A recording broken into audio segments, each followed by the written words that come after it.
অগপৰ দিগদৰ্শক বৈঠকৰ আজি হৈছে দ্বিতীয়টো দিন। হোটেল এনিয়া এডিসন হোটেলত ৰুদ্ধধাৰ বৈঠক অগপৰ। কেইবাটাও গুৰুত্বপূৰ্ণ সিদ্ধান্ত লোৱা হৈছে এই বৈঠকত। দলৰ সাংগঠনিক স্থিতি, নিৰ্বাচনৰ মিত্ৰতা প্ৰসংগতো আলোচনা কৰা হয়। আৰু এই সভাত উপস্থিত থাকে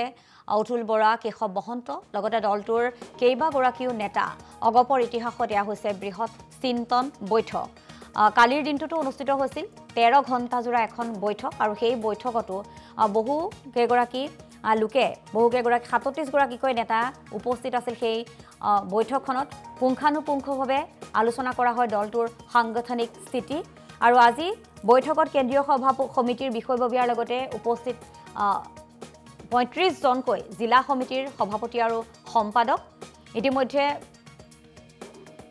এই বৈঠকৰ বাবে সকলো আহি উপস্থিত হৈছে বুলি জানিব পৰা গৈছে। অগপৰ ইতিহাসত এয়াই হৈছে সৰ্ববৃহৎ এক দীঘলীয়া চিন্তন বৈঠক।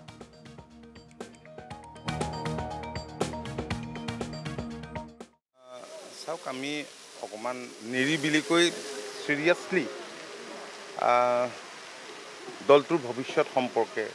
পৰ্যালোচনা কৰি মানে কেনেধৰণে আগবাঢ়ি যাম এই সম্পৰ্কে সিদ্ধান্ত ল'বলৈ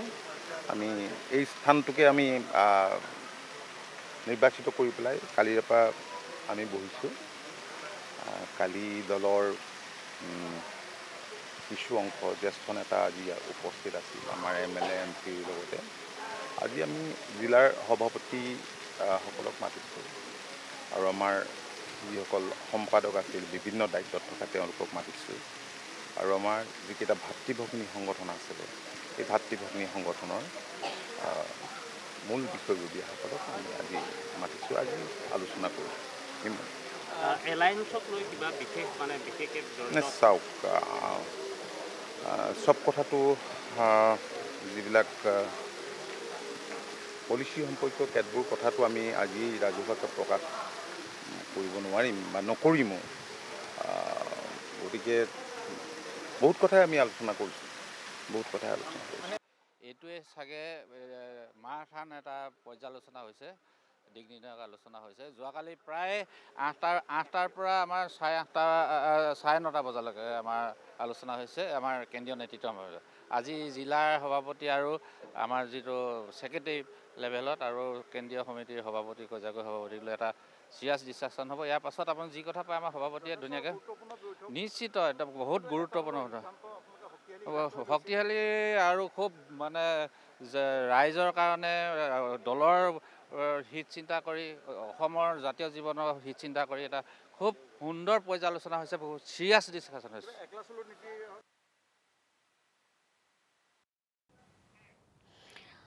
আৰু যেটো বৈঠক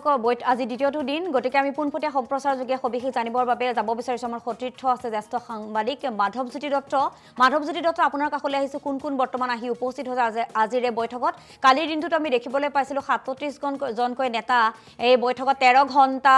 জোৰা বৈঠক অনুষ্ঠিত হৈছে। আজিৰ দিনটোত কি কাৰ্যসূচী আছে বা কি বিষয়ক লৈ আলোচনা হ'ব? আপোনাৰ কাষলৈ আহিছোঁ মাধৱ। হয়, নিশ্চয়কৈ। আচলতে এটা কথা ক'ব লাগিব যে আজি দিনৰ প্ৰায় 9:30 বজাৰ পৰাই এই যি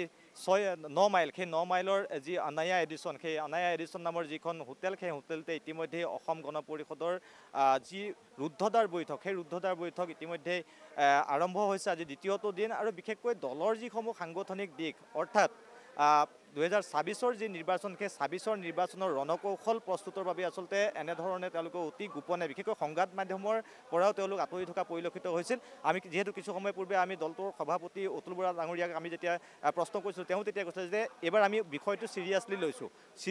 লৈছোঁ। এই আচলতে কি চিৰিয়াছলি তেওঁলোকে এই বিষয়টো লৈছে সেইটো অতি গুৰুত্বপূৰ্ণ। আৰু কি চিৰিয়াছ বিষয়ক লৈ আচলতে এনেধৰণৰ ৰুদ্ধদ্বাৰ বৈঠক হৈ আছে সেই সন্দৰ্ভত যদিও তেওঁলোকে কোৱা নাই, কিন্তু অতি আশ্চৰ্যকৰভাৱে আমি এই কথা ক'ব লাগিব যে যিটো আঞ্চলিকতাবাদী দল, যিটো অসমৰ একমাত্ৰ আঞ্চলিকতাবাদী দল অসম গণ পৰিষদে দুবাৰকৈ দিছপুৰৰ মচনদ দখল কৰিছিল, কিন্তু তাৰ পৰৱৰ্তী সময়ত দলটোৰ কিছু ভুল বা অন্যান্য কিছু বিভিন্ন কাৰণত আচলতে বহু ক্ষেত্ৰত দলটো আচলতে পিছ পৰিবলগীয়া হৈছিল। কিন্তু তাৰ পিছত যদি আমি চাওঁ যে বিজেপি দলে আচলতে অসম গণ পৰিষদৰ দৰে এটা আঞ্চলিকতাবাদী দলক তেওঁলোকে মিত্ৰতাৰ বাবে প্ৰথম আমন্ত্ৰণ কৰিছিল, কিন্তু তাৰপিছত সেই বিগ ব্ৰাদাৰ হিচাপে পৰিচিত হৈ গ'লগৈ বিজেপি দল। আৰু পুনৰ সেই একে স্থিতিতে যি আচলতে 85ৰ যি নিৰ্বাচন সেই 85ৰ নিৰ্বাচনত প্ৰায় 67খন আসন লৈ পেলাই অসমৰ গাদী দখল কৰা সেই অগপ দলৰ আজিৰ যি দুৰ্দশা এইবাৰো যদি কথা কওঁ যে 8খনকৈ মাত্ৰ অসম গণ পৰিষদৰ সিট আছে অৰ্থাৎ অসম বিধানসভাত আচলতে 8জন তেওঁলোকৰ বিধায়ক বা মন্ত্ৰী আছে কিন্তু সেই আচলতে বিষয়বিলাক আচলতে জোৰ পুৰি হাত পালেহি তেনে ক্ষেত্ৰত আজিৰ তাৰিখত কিন্তু অসম গণ পৰিষদ দলে যেন সম্বিত ঘূৰাই পাইছে বা তেওঁলোকে নতুনকৈ আকৌ পুনৰ যুৱ শক্তিকে হওক বা যিসকল পুৰণা নেতাকৰ্মীসকল আছে তেওঁলোকক লগত লৈ পুনৰ যেন তেওঁলোকে সেই উজ্জীৱিত হোৱাৰ বাবে তেওঁলোকে চেষ্টা কৰা পৰিলক্ষিত হৈছে আৰু যিহেতু ৰাজনৈতিক যি সমীকৰণ 2024লৈ মাত্ৰ আৰু 7 মাহ আছে আৰু আমি দেখুৱাই আছোঁ ইতিমধ্যে এই যি আনায়া এডিশ্যন নামৰ যিখন হোটেল সেই 9 মাইলৰ হোটেলখনতে ইতিমধ্যেই 9:30 বজাৰ পৰা যিহেতু এই ৰুদ্ধদ্বাৰ বৈঠকখন হৈ আছে ইতিমধ্যে কিছু সময়ত তেওঁলোকক বিৰতি দিয়া হৈছে আৰু দেখা পাইছে যে কেন্দ্ৰীয় যিসকল কেন্দ্ৰীয় নেতাসকল আছে অসম গণ পৰিষদৰ সভাপতি আছে কাৰ্যবাহী সভাপতি আছে তাৰ সমান্তৰালকৈ দলটোৰ বিভিন্ন স্থানৰ পৰা অহা বিভিন্ন যিসকল জিলা সভাপতি সেই জিলা সভাপতিসকল আহিছে ভাতৃভগ্নী যি সংগঠন সেই ভাতৃভগ্নী সংগঠনৰ নেতাকৰ্মীসকল ইয়ালৈ অহা পৰিলক্ষিত হৈছে গতিকে তেনে ক্ষেত্ৰত আচলতে অগপ দলে পুনৰ নিজকে আচলতে পূৰ্বৰ সেই স্থানলৈ লৈ যোৱাৰ বাবে অৰ্থাৎ 2024লৈ মাত্ৰ আৰু 7টা দিন থকা অৱস্থাত আচলতে ক্ষমা কৰিব 7 মাহ থকা অৱস্থাত এনেধৰণে আচলতে তেওঁলোকে যি নিৰ্বাচনী ৰণকৌশল আৰু দলটোক পুনৰ পূৰ্বৰ স্থিতিলৈ লৈ যোৱাৰ বাবে এনেধৰণে আচলতে এই ৰুদ্ধদ্বাৰ বৈঠক তেওঁলোকে ইয়াত আৰম্ভ কৰিছে আৰু কালিৰ দিনটোৰ কথা যদি আমি কওঁ কালিৰ দিনটোত আচলতে 13 ঘণ্টাকৈ তেওঁলোকে এই যিখন ৰুদ্ধদ্বাৰ বৈঠক সেই বৈঠক কৰিছিলে আৰু আজিও 9:30 বজাৰ পৰা এই মুহূৰ্তলৈকে মাত্ৰ কেইটামান মুহূৰ্ত তেওঁলোকে বিৰতি দিছে তাৰপিছত পুনৰ তেওঁলোক আলোচনাত মিলিত হ'ব কিন্তু এই যি 24ৰ নিৰ্বাচন সেই 24ৰ নিৰ্বাচনক কেন্দ্ৰ কৰিয়ে যে এই অগপৰ এই ৰণকৌশলৰ এই যি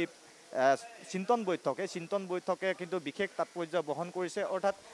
এই 24ৰ নিৰ্বাচনৰ যি সমীকৰণ এই 24ৰ নিৰ্বাচনত আচলতে অগপ দল বিজেপিৰ সৈতে থাকিব নে নাথাকিব তেওঁলোকে মিত্ৰতাত থাকিব নে যিসমূহত বুজাবুজি আছে সেই যিসমূহ সমষ্টি সেই সমষ্টিসমূহ তেওঁলোকে পুনৰ অগপ দলে তেওঁলোকৰ দখললৈ আনিবৰ বাবে বা তেওঁলোকে বিজেপিৰ সৈতে মিত্ৰতা নকৰি পেলাই সেইসমূহ তেওঁলোকৰ নিজৰ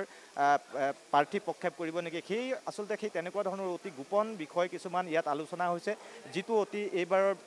ইতিমধ্যে সভাপতিজনে কিছু সময় পূৰ্বে আমাক কৈছে যে আমি সংবাদ মাধ্যমত কিছু কথা আমি বক্তব্য ৰাখিব নোৱাৰিম কিন্তু দলৰ সাংগঠনিক স্থিতিৰ বিষয়ে আচলতে আলোচনা হ'ব আৰু এটা যদি আমি কথা কওঁ যে এই যি 7 মাহ থকা অৱস্থাত এই দলটো অৰ্থাৎ যিটো আটাইতকৈ শক্তিশালী আঞ্চলিকতাবাদী দল আছিলে সেই দলটোৰ যি এই ৰুদ্ধদ্বাৰ বৈঠকে কিন্তু আচলতে বিশেষ তাৎপৰ্য বহন কৰা পৰিলক্ষিত হৈছে আৰু বিভিন্ন যিসকল নেতাকৰ্মী সেই নেতাকৰ্মীসকলো আছে আৰু তেওঁলোকে কেন্দ্ৰীয় যিসকল নেতা সেই সকলো ইয়ালৈ আহিছে যিহেতু মাত্ৰ কেইটামান মুহূৰ্ত বিৰতি দিছে আমি কথাও পাতিবলৈ চাম হয়তো তেওঁলোকে ক'বও পাৰে দাদা অকণমান আপোনাৰ কাষলৈ আহিছোঁ আচলতে মাত্ৰ কেইটামান মুহূৰ্ত আপোনালোকে বিৰাম দিছে পুনৰ চাগে আকৌ আলোচনা হ'ব গতিকে এনেই কেনেকুৱা ধৰণৰ বিষয়বিলাক নহয় একচুৱেলি আমাৰ এতিয়া গোটেই কথাখিনি আমাৰ সভাপতি ডাঙৰীয়া আৰু কাৰ্যকৰী সভাপতিকে আদি কৰি গোটেই মুকলিকে আপোনালোকক জনাব এতিয়া খুব চিৰিয়াছ ডিছকাশ্যন হৈ আছে গোটেই অসমৰ নেতৃত্বসকলক লৈ গতিকে বিভিন্ন আলোচনা হৈছে মানে খুব গুৰুত্বপূৰ্ণ আলোচনা হৈছে খুব গুৰুত্বপূৰ্ণ আমাৰ ঐতিহাসিক আলোচনা হৈছে এইটো এটা মানে এই প্ৰতিষ্ঠা কালৰ পৰা আজি তাৰিখলৈকে এইটো এটা খুবেই গভীৰ মন্থন চলিছে এইটো আৰু যোৱাকালি 8টা বজাৰ পৰা ৰাতি 9:30 বজালৈ আজি 8টা বজাৰ পৰা কিমান দূৰ হয় অৰ্থাৎ এতিয়া প্ৰায় এইটো 2টা ফুল দিন ধৰক 48 ঘণ্টাটো কম হিচাপেও আমাৰ ডিছকাশ্যন হ'ব তাৰ বিষয় নহয় বিভিন্ন বিষয়তে ইয়াতে আলোচনা হ'ব এতিয়া এই কথাটো আমি মানে ডিছক্ল'জ কৰিব নোৱাৰোঁ আচলতে কিছু অতি গুৰুত্বপূৰ্ণ বিষয় কিছুমানৰ কথা কৈছে আৰু বিশেষকৈ অগপৰ লগ্নৰ পৰা যদি আমি কওঁ যে অগপৰ হয় মাধৱজ্যোতি দত্ত এই মুহূৰ্তত আপোনাক ধন্যবাদ জ্ঞাপন কৰিছোঁ যিহেতু তেওঁলোকে দলে কোনো কথা তেওঁলোকে ৰাজহুৱা কৰিব বিচৰা নাই সেইকাৰণে তেওঁলোকে প্ৰত্যেকবাৰে কৈ আছে যে চিৰিয়াছ আলোচনা তেওঁলোক বৈঠকত চিৰিয়াছ আলোচনা হৈছে সংবাদ মাধ্যমক কথাখিনি ক'ব বিচৰা নাই নিজৰ ভেটি আচলতে স্থিতি সবল কৰিব বিচাৰিছে অগপই যিহেতু সমাগত নিৰ্বাচনৰ পূৰ্বে এই ৰুদ্ধদ্বাৰ বৈঠকে যেন তাৰেই ইংগিত দিছে